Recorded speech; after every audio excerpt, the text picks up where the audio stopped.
welcome to our November already, board meeting. Please rise for the Pledge of Allegiance. I pledge allegiance to the flag of the United States of America and to the republic for which it stands, one nation, under God, indivisible, with liberty and justice for all.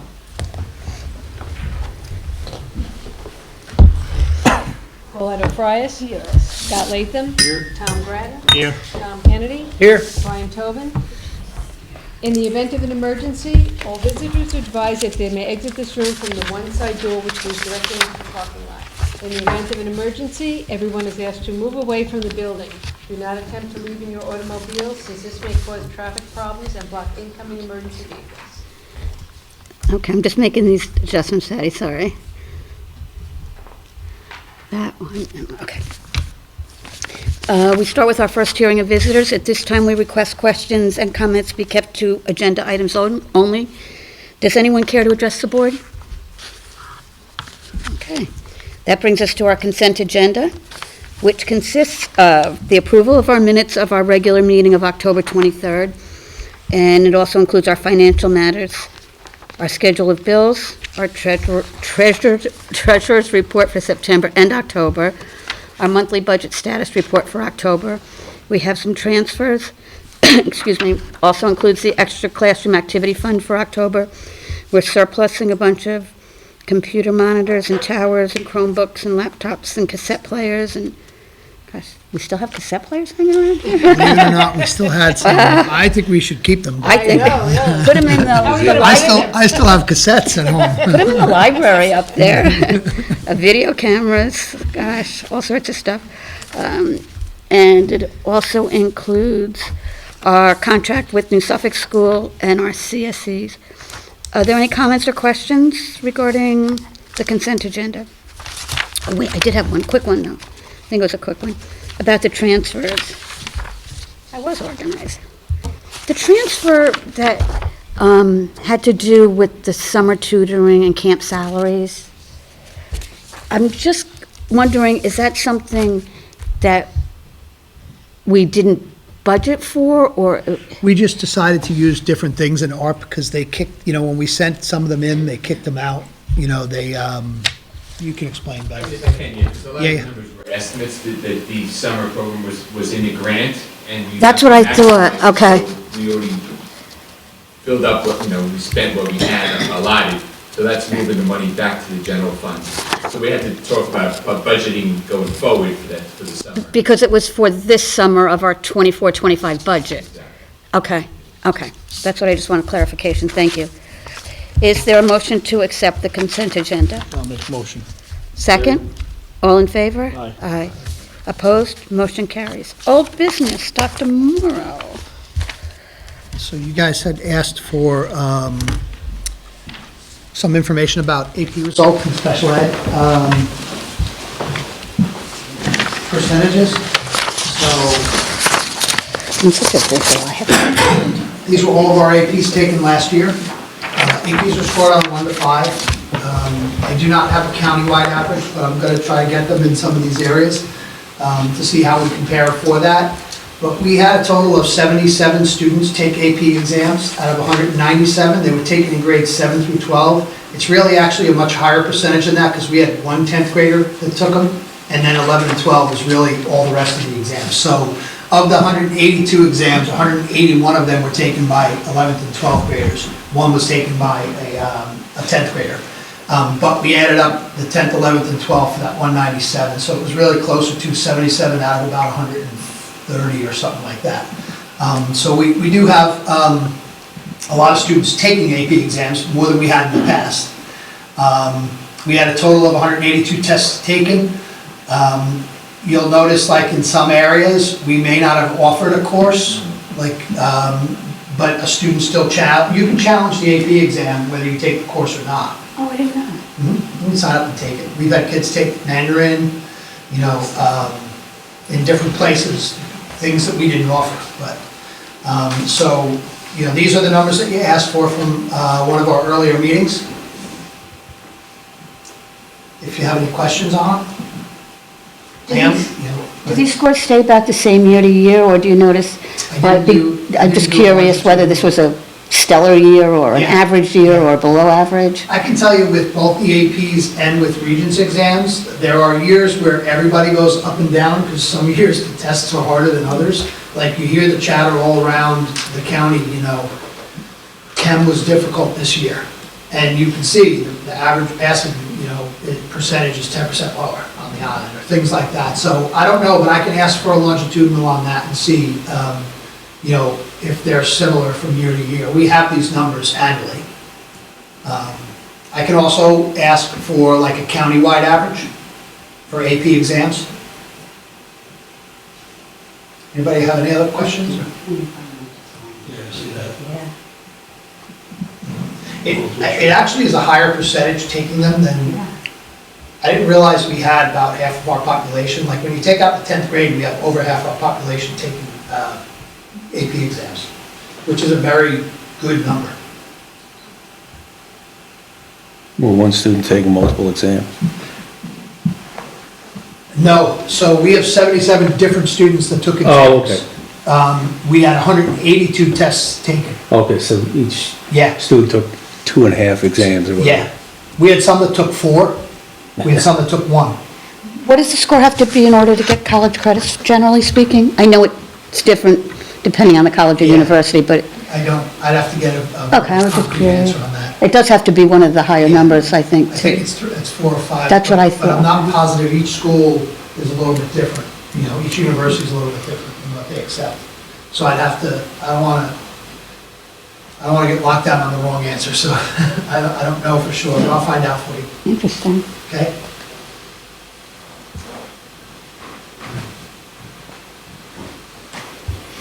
Then you had asked for special ed percentages. So this year, we're at 19.2%. That's the only 24, 25 number up there, is the top number.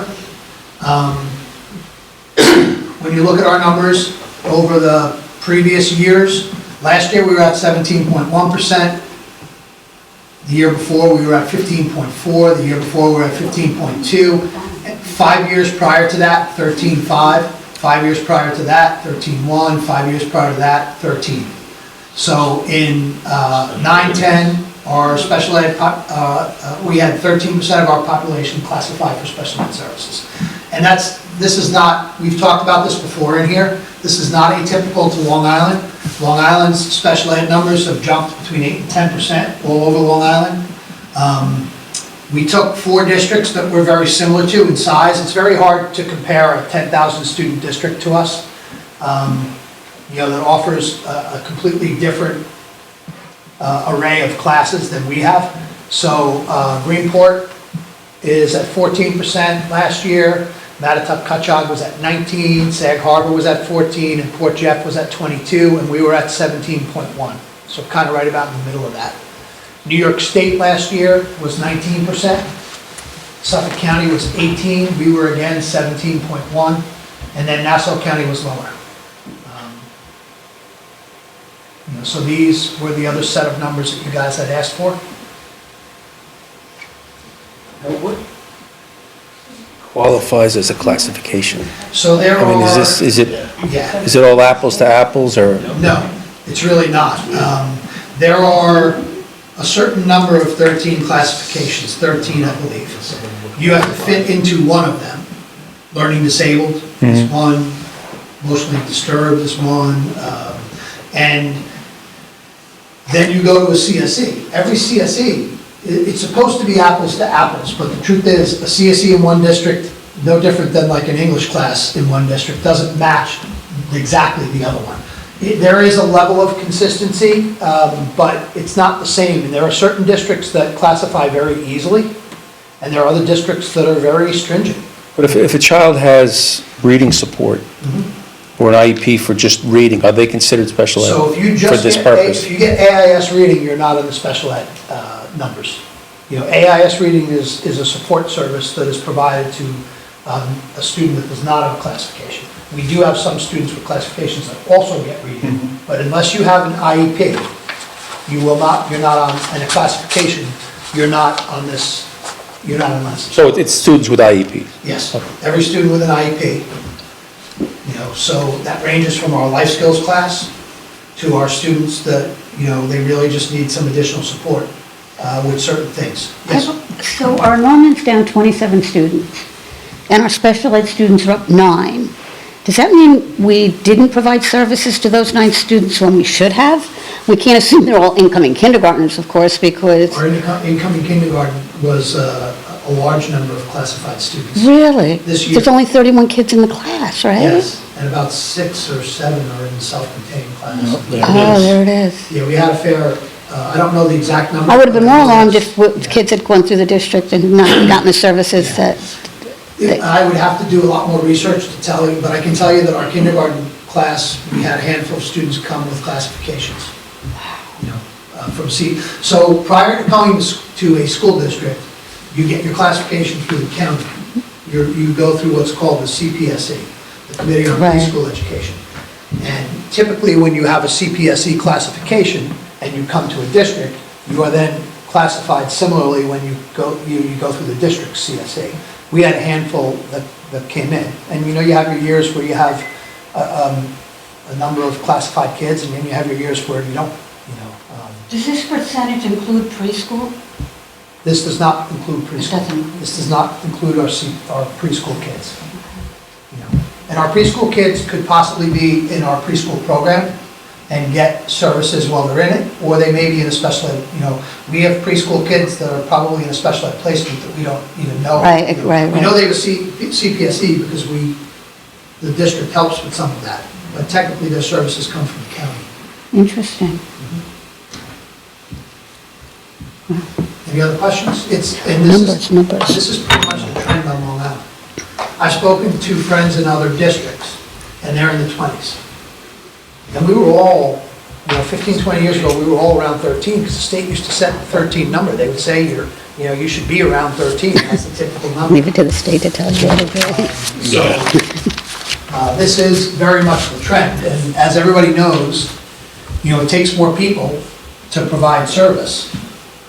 Speech therapists, occupational therapists, smaller class sizes, that's just the reality of it. And, you want to provide the kids with what they need. But that does impact the number of people you need to work in the district. Thank you. Yep. How do you got it? Okay, thank you.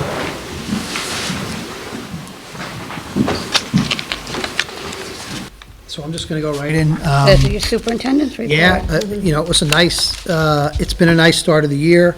I cannot believe we're almost at Thanksgiving. I encourage people, if you didn't get a chance to get out and see the play, it was wonderful. Please get out and see the concerts that are coming up in the next couple weeks.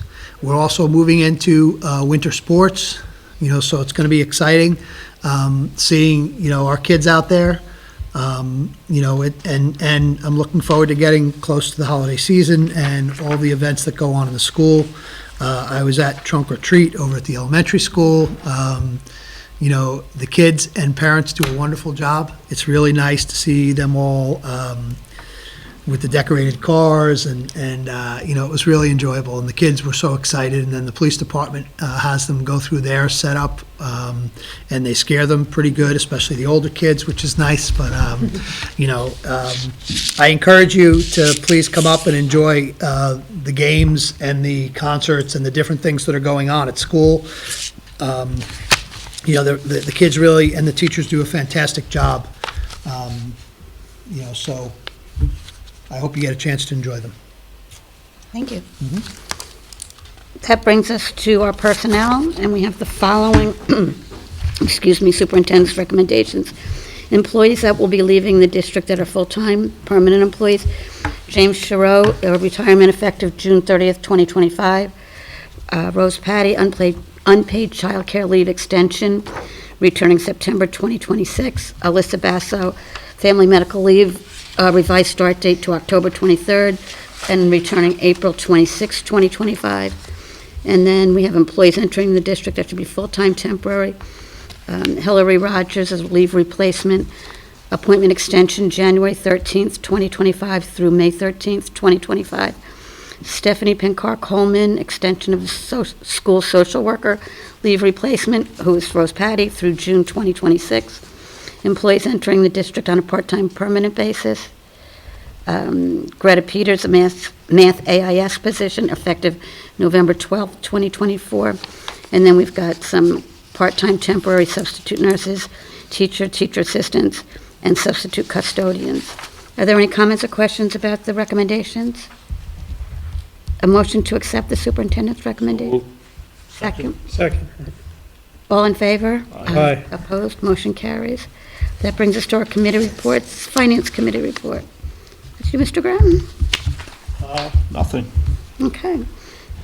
The independent audit report, you want to just read that and make the motion on that one? Sure. We discussed this last month, I think, right? Yeah, we went through that.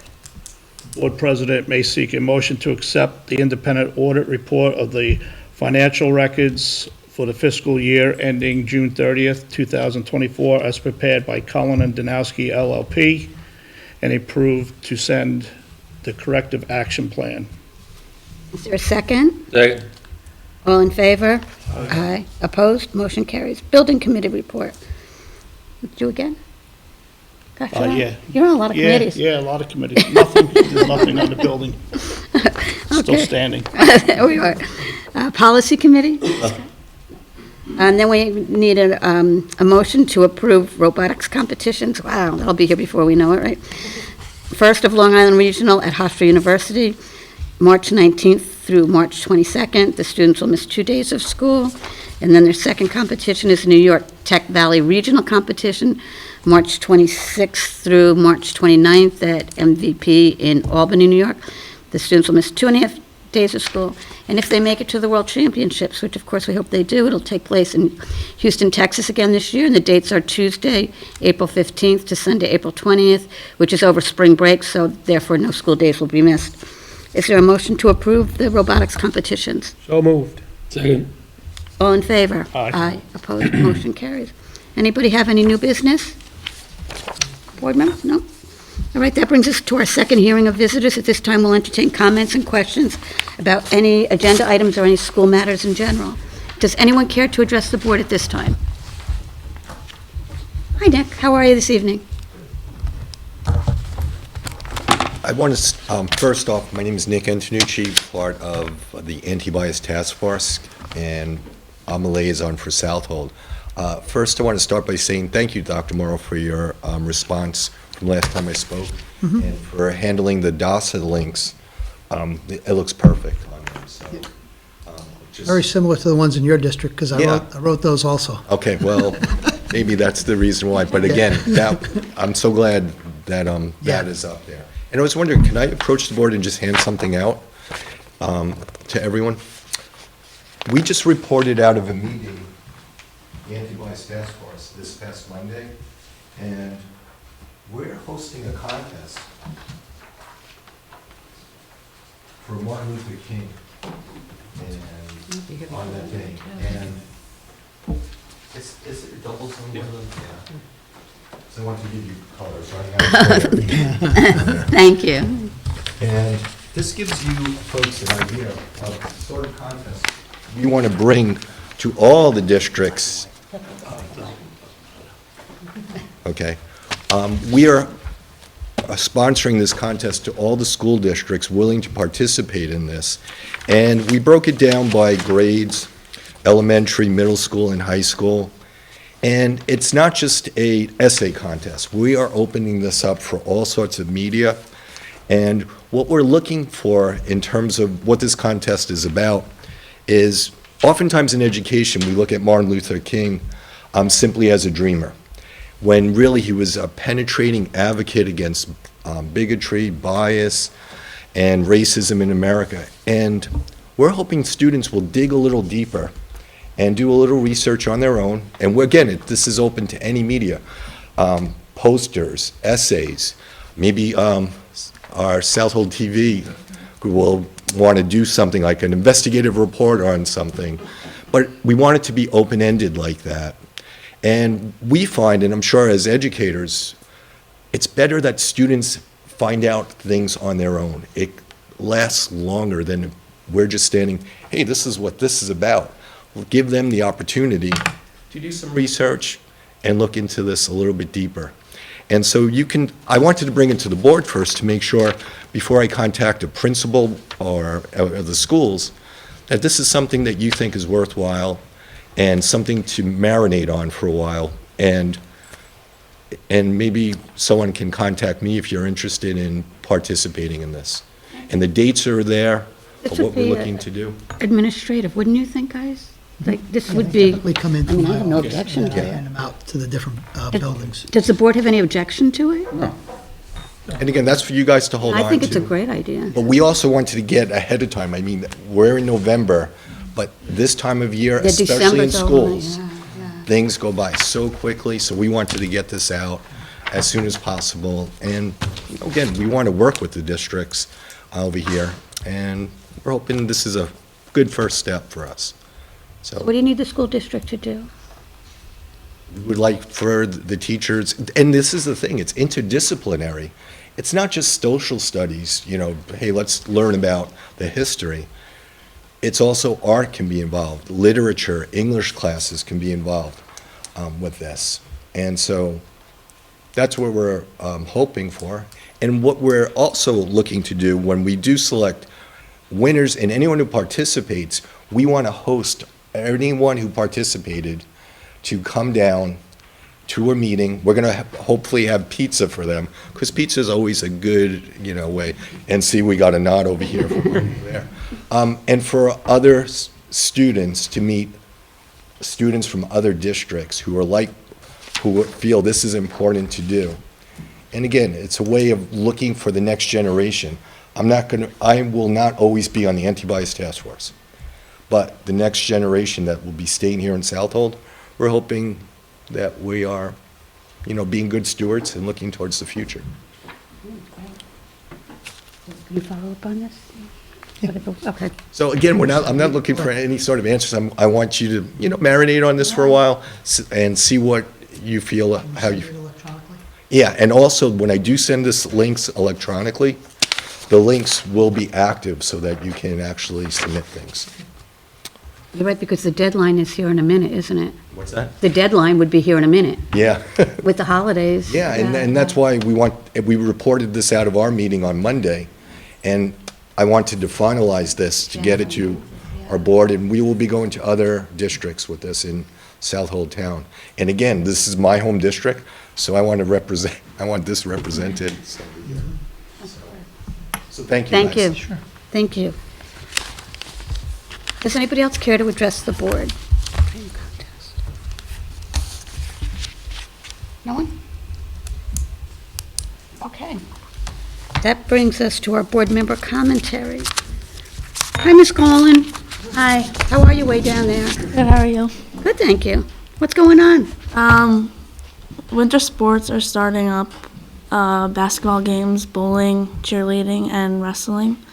The Interact Club is doing a blood drive next week. So if you guys want to sign up, there's flyers around the school with the QR code you can scan on your phone. The high school winter concert is on December 12th, I believe. And the seniors recently just went on a jail trip last week.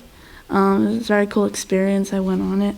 You got to walk through all the cell blocks, and then a few inmates came and spoke to us in the chapel. Where? At Riverhead Jail.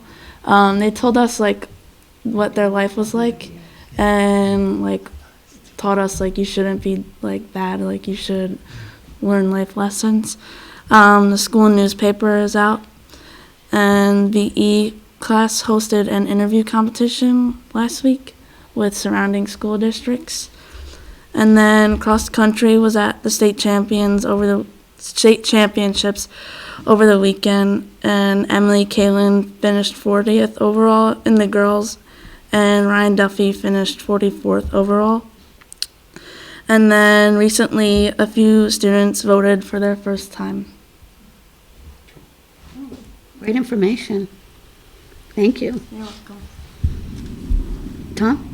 Good evening. First quarter's down. Good luck with report cards, I think, this week, right? So, hope it was a good quarter. It's year's moving by fast already, so. All right, thanks. Thank you. Scott? Just happy Thanksgiving, everybody. Happy Thanksgiving. enjoy the turkey. Happy Thanksgiving. I'm glad, Lauren, that you told us about the concert date because it's before our next meeting. I was trying to look it up and I couldn't find it. So, yeah, the concerts are always great. So that's December 12th. Thank you for bringing us so much information on what's going on. And if there's any other things that you think we should know about, don't be afraid to let us know. Wish everybody a happy Thanksgiving. Thank you for coming. Our next board meeting will be Wednesday, December 18th. It'll be 1 week before Christmas. Wow. Alrighty, is there a motion to adjourn? So moved. Second? Second. All in favor? Aye. Motion carries. Why did I do T-L instead of TK? Thank you all.